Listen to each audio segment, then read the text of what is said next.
কি ব্যাপার কামা শফিক, আমার কাছে কেন আসছো? আমি আসছি কারণ আমাদের আসন্ন নির্বাচনে জেতার জন্য আপনার সমর্থন প্রয়োজন হবে। আমরা আপনাকে সমর্থন করব না। আপনার সাথে কি চরমপন্থীরা আছে? বস, আপনি চিন্তা করবেন না, আমরা তাদের সাথে মানিয়ে নেব অথবা জোট থেকে সরিয়ে দেব। গোপাল চরমনাইকে জোটে রাখা যাবে না, কারণ তাহলে আমাদের বাবা আমেরিকা আমাদের সমর্থন করবে না। তুমি কিছু ব্যবস্থা করো। চিন্তা করবেন না, আমি এমন কিছু করব যাতে চরমোনাই নিজে থেকেই চলে যায়। আপনি কি করবেন? চরমনাইকে 100টি আসন দেওয়ার কথা ছিল, আমি বলবো আমরা আপনাকে 40টি আসন দেব। এটা শোনার সাথে সাথেই তারা চলে যাবে।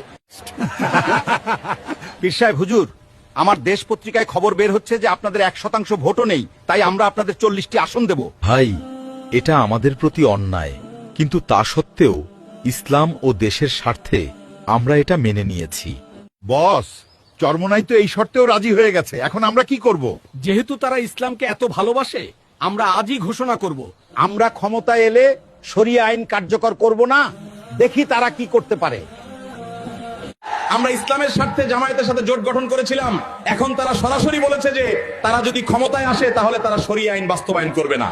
আমরা ক্ষমতার জন্য রাজনীতি করি না, ইসলামের জন্য করি, তাই আমরা এই মুনাফিক জামায়াত থেকে আলাদা হব।